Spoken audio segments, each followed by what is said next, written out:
अब चलो दोस्तों हम बात करते हैं खेड़ा सत्याग्रह। पहली बात दोस्तों, ये खेड़ा नामक स्थान कहां पर पड़ता है? खेड़ा नामक स्थान गुजरात में पड़ता है। यहां पर क्या हुआ था दोस्तों, यहां पर अकाल पड़ गया, यानी यहां पर क्या पड़ गया, यहां पर सूखा पड़ गया।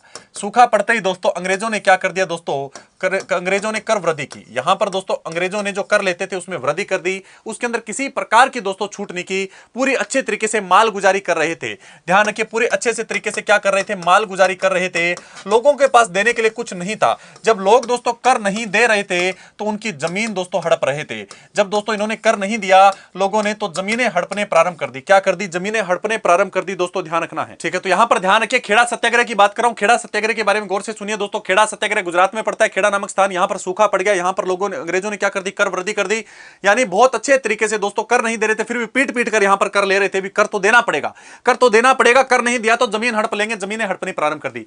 इस प्रकार से दोस्तों यहां पर बड़ा अत्याचार किया जा रहा था, बहुत ही ज्यादा अत्याचार किया जा रहा था। यहां तक कि दोस्तों आप सभी सुनकर हैरान रह जाएंगे कि अंग्रेजों ने खुद ने तय किया था। अंग्रेजों ने दोस्तों यहां पर सबसे पहले ध्यान रखिए, अंग्रेजों ने एक राजस्व संहिता तैयार कर रखी थी।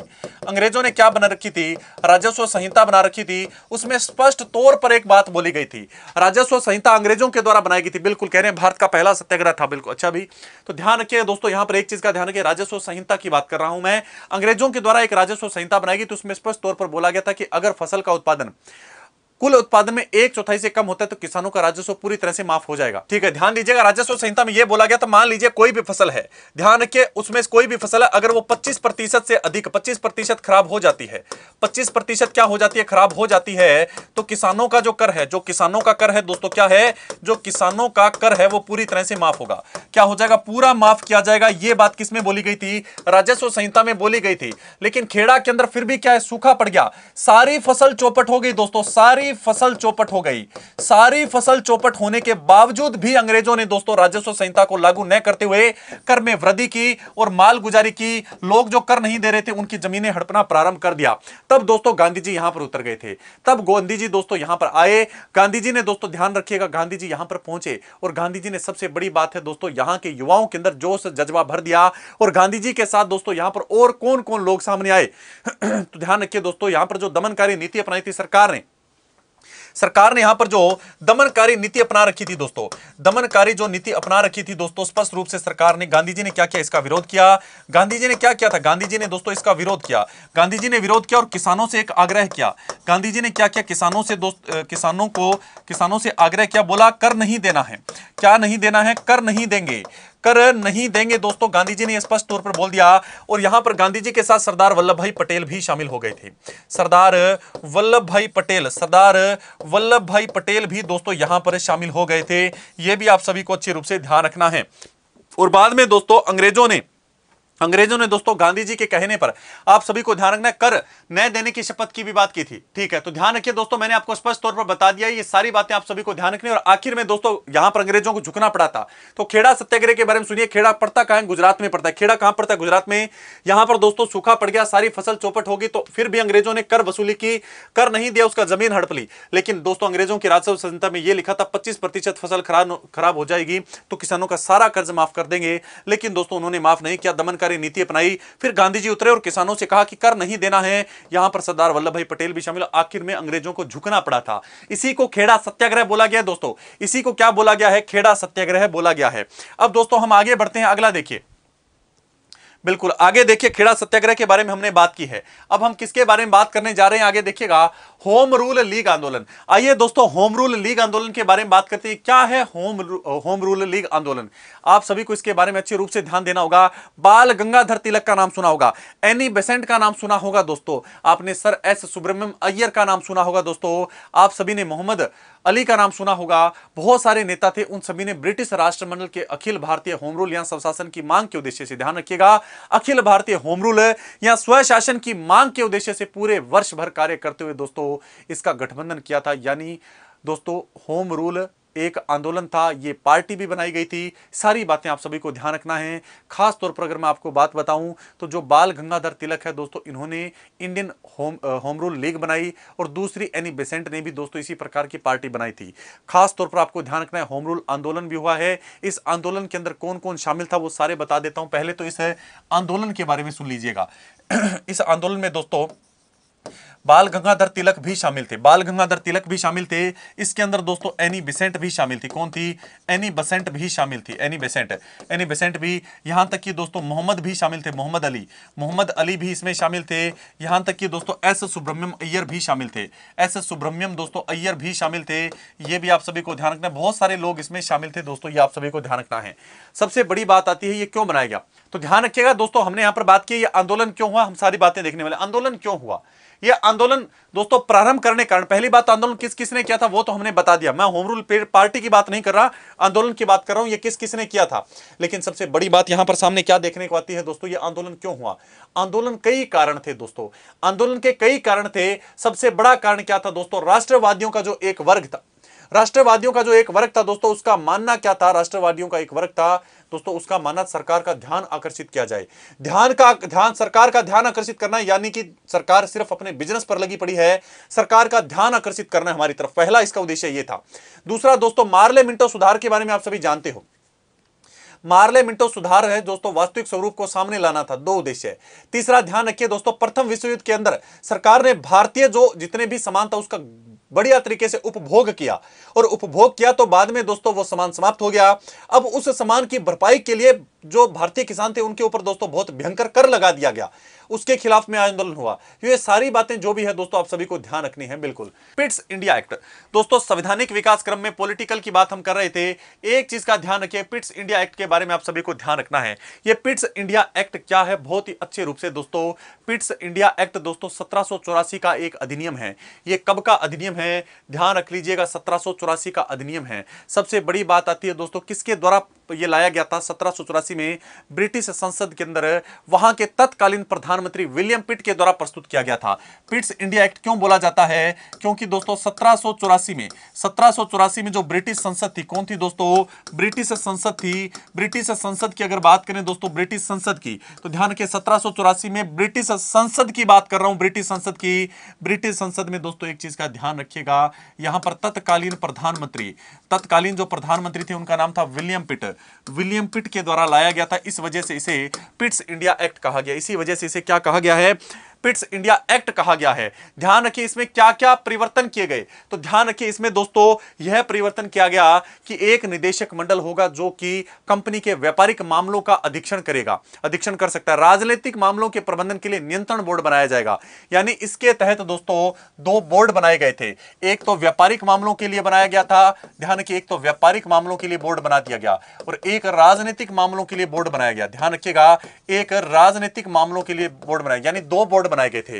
व्यापारिक मामलों के बोर्ड का अधीक्षण कौन करेगा दोस्तों, तो निदेशक मंडल करेगा। निदेशक मंडल को क्या बोला गया, कोर्ट ऑफ डायरेक्टर नाम दिया गया। क्या बोला गया, कोर्ट ऑफ डायरेक्टर नाम दिया, कोर्ट ऑफ डायरेक्टर नाम दिया गया, कोर्ट ऑफ डायरेक्टर नाम दिया गया दोस्तों। तो ये आप सभी को ध्यान रखना है। राजनीतिक मामलों की दोस्तों अधीक्षण कौन करेगा, कोर्ट बोर्ड ऑफ कंट्रोल करेगा, बोर्ड ऑफ कंट्रोल, यानी जो भी कंपनी के बोर्ड ऑफ कंट्रोल, कंपनी के दो ये कार्य होंगे, व्यापारिक मामले होंगे, उनकी देखरेख कौन करेगा, कोर्ट ऑफ डायरेक्टर, और राजनीतिक मामलों की देखरेख कौन करेगा, बोर्ड ऑफ कंट्रोल करेगा।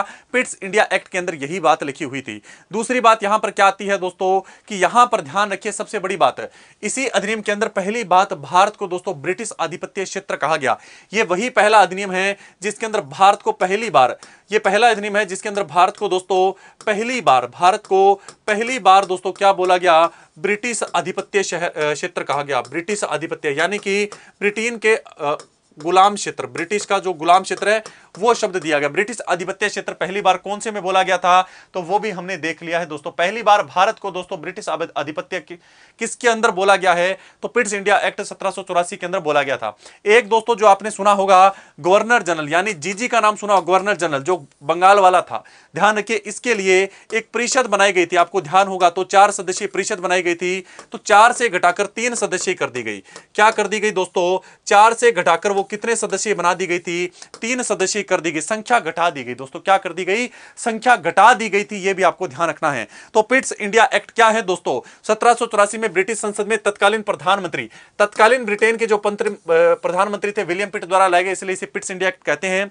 इसमें यह बात थी कि भारत को पहली बार ब्रिटिश आधिपत्य शहर कहा गया। यहां पर दोस्तों जीजी के लिए जो परिषद बनाई गई थी, तो ध्यान रखिए उसमें सदस्य घटा दिया गया, 3 कर दिया गया। व्यापारिक मामले और राजनीतिक मामले हैं, उन दोनों की देखरेख के अधीक्षण के लिए 2 अलग अलग बोर्ड बना दिए गए। बोर्ड भी मैंने आपको बता दिए हैं।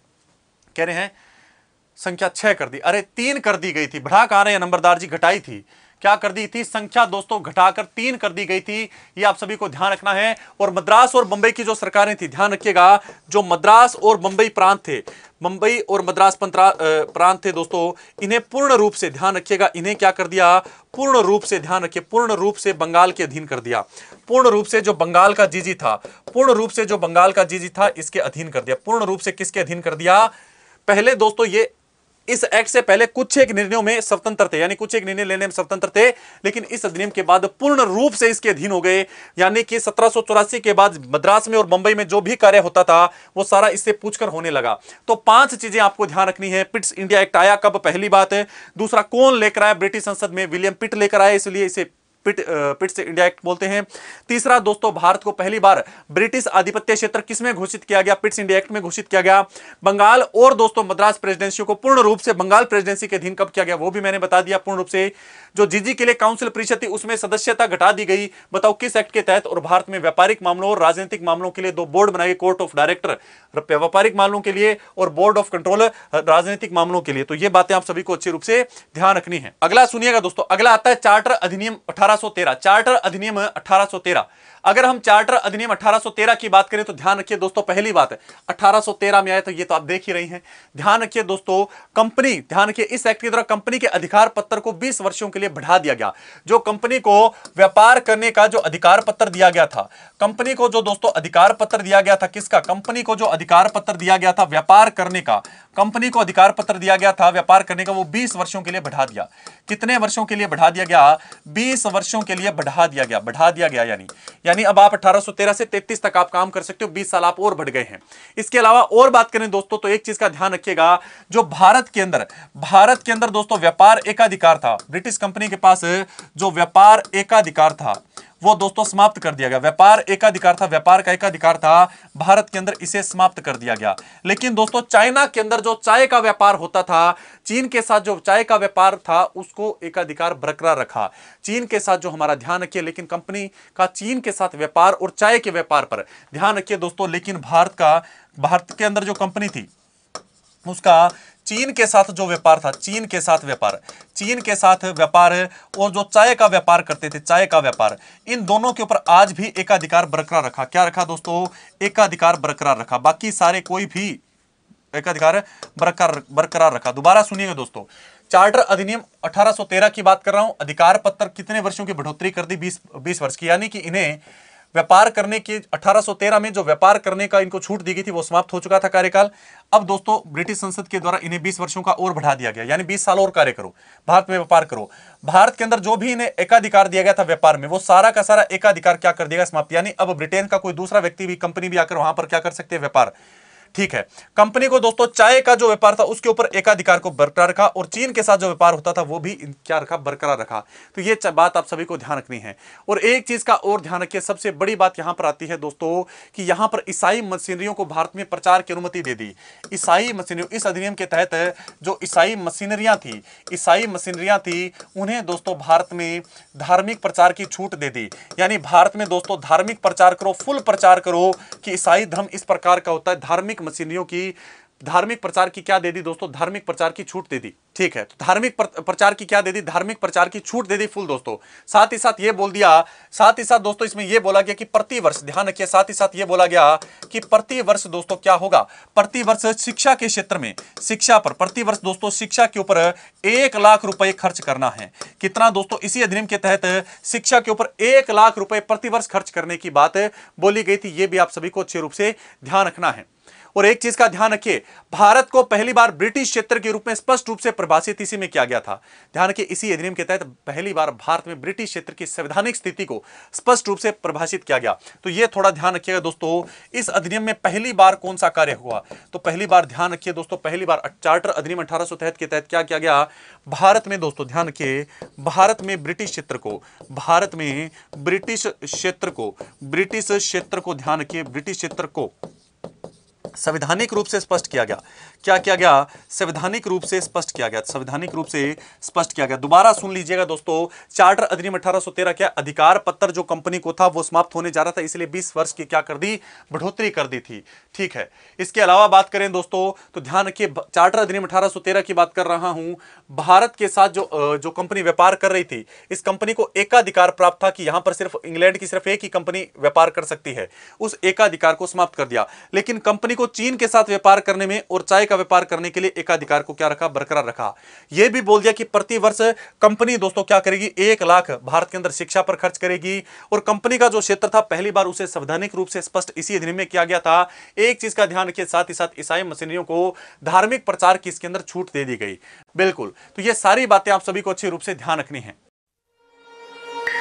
अगर वीडियो पसंद आया हो तो वीडियो को लाइक करना ना भूलें, सब्सक्राइब करें उत्कर्ष के YouTube चैनल को और लेटेस्ट अपडेट पाने के लिए बेल आइकन को प्रेस करना ना भूलें। प्रतियोगी परीक्षाओं की तैयारी अब घर बैठे उत्कर्ष ऐप के साथ। अब पढ़ो कहीं भी कभी भी।